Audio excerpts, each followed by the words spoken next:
Good afternoon. It's time for another edition of On the Porch with Pastor. It's been a little while since we've come to you with a new installment. Oh, see my coffee mug's got the bottom out of it. This is maybe a topic for a future installment of On the Porch with Pastor, and that is that women don't appreciate when something gets broken in good. I can't tell you the number of times I've had to dig this thing out of the garbage can. So now, whenever I drink from it, I wash it myself and I hide it. Oh my, some of you guys can relate. But anyway, that's another story. Let's talk about the paper route. If you want to learn about life, you can go to college and study psychology, or you can take a paper route. I did the latter while in the fourth grade for the princely sum of $7 a week. As paper routes go, mine was small with only 26 customers. My friend Bill Eddy had upwards of 80 customers and 3 times the income. Though he was so frazzled, the larger wage seemed hardly worth the struggle. Bill needed the extra money to finance his pinball playing at Danner's Five and Dime. Having a limited clientele allowed me to learn the peculiarities of each. Mr. Willard wanted his paper under the brick on the front porch chair so the wind wouldn't scatter it.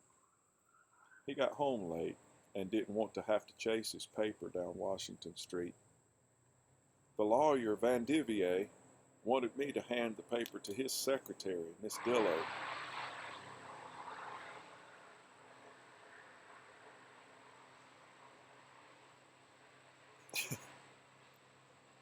She was so nice and pretty, I didn't mind a bit. When I grew old enough to start dating girls, I compared every one to Miss Dillo, but became discouraged when few could match her charms. Mrs. Carter was a widow with 2 slow children. She worked as a waitress at the Coffee Cup and always had a hard time paying her bill. One day I went to collect and she had moved away owing more than $4, more than half my week's pay.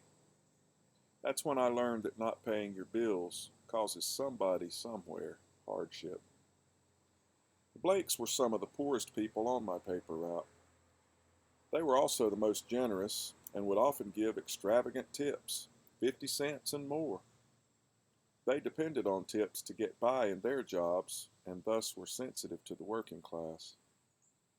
I would like to banish tips altogether and pay higher prices so folks can enjoy a living wage. It's terrible to have to provide for your family with a job that relies so heavily upon a fickle thing like human generosity. Anyone who works 40 hours a week shouldn't have to depend on tips to fill their children's stomachs.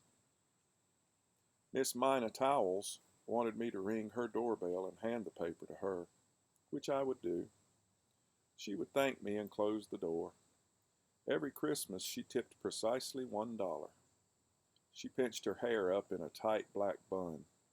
She never married, though I kept hoping some man in a red convertible would spirit her away and bring vigor to her stale life. When I later read that single people don't live as long as married people, I thought of Miss Towels and wasn't surprised. One of my customers was an elderly man who came to the door wearing women's dresses. He never offered an explanation, and I never asked for one. Small towns aren't always the bastions of conformity we think they are. Mr. Day was a chain smoker and would sit on his porch in a swirl of blue smoke. You could hear him cough a block away. He was 50 years old when I started delivering his paper. He told me how he began smoking when he was 14 and how it never hurt him. The next year he came down with emphysema and traded in his cigarettes for an oxygen tank and hospital bed. If I had had 80 customers, I would never have gotten to know all these people and their idiosyncrasies. I would have been consigned to a bicycle, flinging papers at porches as I whizzed by. Instead, I climbed off my bike and shook hands and learned of a wider world. It established a pattern for living which I've tried diligently to maintain. Bigger isn't always better. More money means more worries. And knowing people beats knowing about them.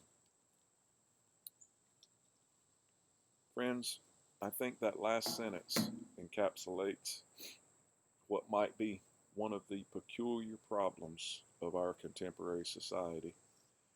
And that is, in this digital, connected social media age, we know increasingly we know increasing amounts about people, but I feel like we know people less. Maybe we should put aside the social media and those other vehicles that are good in their own way, but by their design, they're only there to let you know about things, about people. And I feel like what we need most in our current society is to know people. Because, friends, if you know someone and you know their heart, it's a whole lot more difficult for Satan or anyone else who's doing his bidding to tell you lies about them, to manipulate you about what they might be thinking or might be saying. I remember a time several years ago when a dear friend was approached by someone who was seeking to malign my character and my feelings toward this individual. And to my friend's credit, he stood up and said, "That's a lie. I know his heart. That's not his heart." Friends, we should all be friends like that we would be swift to say, "That's a lie," because I know his heart. But there's an interesting catch. You can't say that if you don't take the time to know the person and not just know about them. My time's about up, so I just want to sign off by saying, we love you. Jesus is coming soon, so eyes to the skies.